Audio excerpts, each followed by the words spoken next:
Donc bonjour, aujourd'hui une petite vidéo pour parler de l'organisation structurale des cellules et surtout du rôle de la membrane plasmique. Donc nous avions vu en seconde qu'il existait deux grandes familles de cellules eucaryotes, les cellules animales avec leur noyau, leur cytoplasme, leur membrane plasmique et leur forme quelconque, et les cellules végétales plus géométriques avec la présence d'une paroi cellulaire et de plastes comme les chloroplastes sur cette photo. Au microscope électronique, on peut bien voir que ces deux familles de cellules sont construites sur le même plan d'organisation. Elles possèdent toutes les deux des vésicules, toutes les deux un cytoplasme, toutes les deux un noyau, toutes les deux des mitochondries, toutes les deux une membrane plasmique. Il y a cependant quelques petites différences. La cellule végétale possède en effet des plastes, comme les chloroplastes, possède une vacuole et possède une paroi cellulaire qui lui donne sa forme géométrique. Alors, quand on observe cette photographie, on voit très bien le rôle de la membrane plasmique. En effet, on voit très bien le contraste entre le cytoplasme et le milieu extracellulaire qui montre que cette membrane très fine empêche tout échange entre le milieu intérieur et le milieu extérieur. Alors, pour comprendre comment une membrane aussi fine est capable de réaliser cette fonction, on va aller sur un petit logiciel qui s'appelle LibMol. OK? Donc, nous voici sur LibMol, d'accord? Donc, c'est un petit logiciel online. Je vais ici à Fichier. Je peux écrire bicouche et je vais sélectionner bicouche lipidique membranaire et je vais voir apparaître donc la structure de la membrane plasmique. Sur commande, pour mieux la visualiser, je vais lui dire une représentation en sphère. Je vais sélectionner la représentation en sphère et je vois très bien ici la structure de la membrane plasmique. Ensuite, pour comprendre comment est composée cette membrane, je vais aller ici sur séquence, d'accord? Je vais tout désélectionner et je vais sélectionner seulement deux lipides. Donc par exemple, ici dans la colonne A, je vais sélectionner le lipide numéro 10 et pour qu'on le voit facilement, je vais le mettre en vert. On voit que ce lipide, il est inséré dans la partie supérieure de la membrane, mais qu'il ne repose, on va dire, que sur une hémimembrane, une demi-membrane.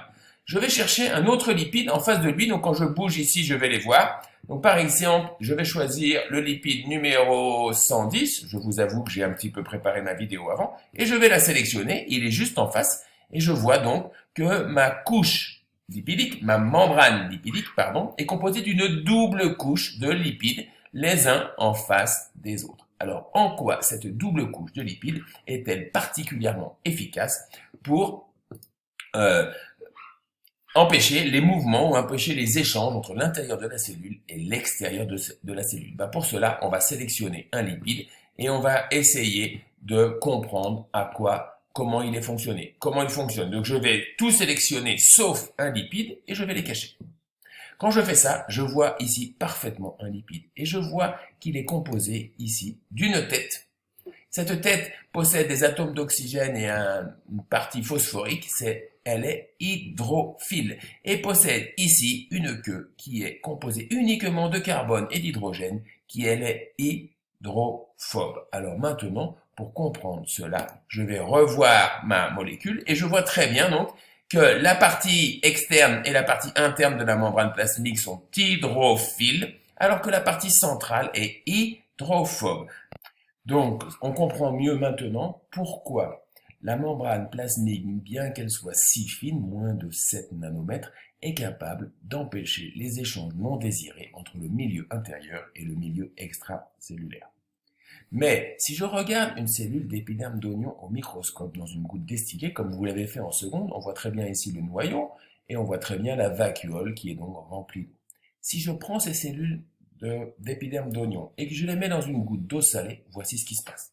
On voit que la vacuole perd toute son eau. Donc de l'eau est sortie de la cellule. Mais comment est-ce possible? Puisque l'on vient de voir que la membrane plasmique est imperméable. Donc pour cela, on va retourner encore une fois sur l'IMMOL et on va regarder cette fois-ci des protéines qui sont situées à l'intérieur des membranes, que l'on trouve au niveau des membranes.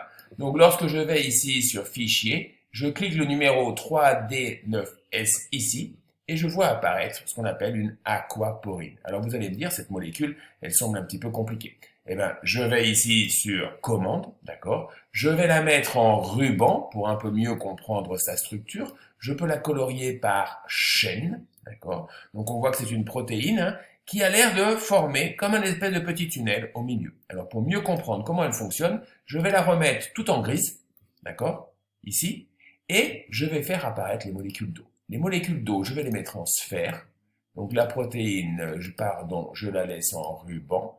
Je sélectionne seulement l'eau, et l'eau, je la mets en sphère, et je peux la mettre en rouge ou je peux la mettre en bleu. D'accord? Donc on voit très bien ici que dans le centre de la protéine, j'ai des molécules qui semblent être hydrophiles et qui laissent rentrer ou passer l'eau au milieu. Alors que si vous regardez à la périphérie de cette protéine, je n'ai aucune molécule d'eau. C'est une partie hydrophobe qui peut bien s'enchasser dans la membrane plasmique. Donc, voici ce que l'on peut comprendre. Au niveau de la membrane plasmique, il existe des protéines comme les aquaporines qui traversent cette membrane et qui vont faciliter ou qui vont préserver ici une zone hydrophile qui va permettre aux molécules d'eau de traverser la membrane pour passer du milieu intracellulaire au milieu extracellulaire. Lorsque, par exemple, je prends des cellules d'oignon et que je les mets dans l'eau salée, l'eau du cytoplasme va sortir et va aller dans le milieu extracellulaire.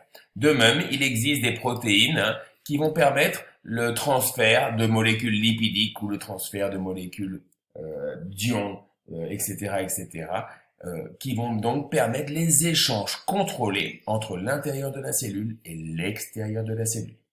Donc j'espère que cette petite vidéo, qui est un peu longue, vous a permis de mieux comprendre comment fonctionne une membrane cellulaire. En vous remerciant de votre attention.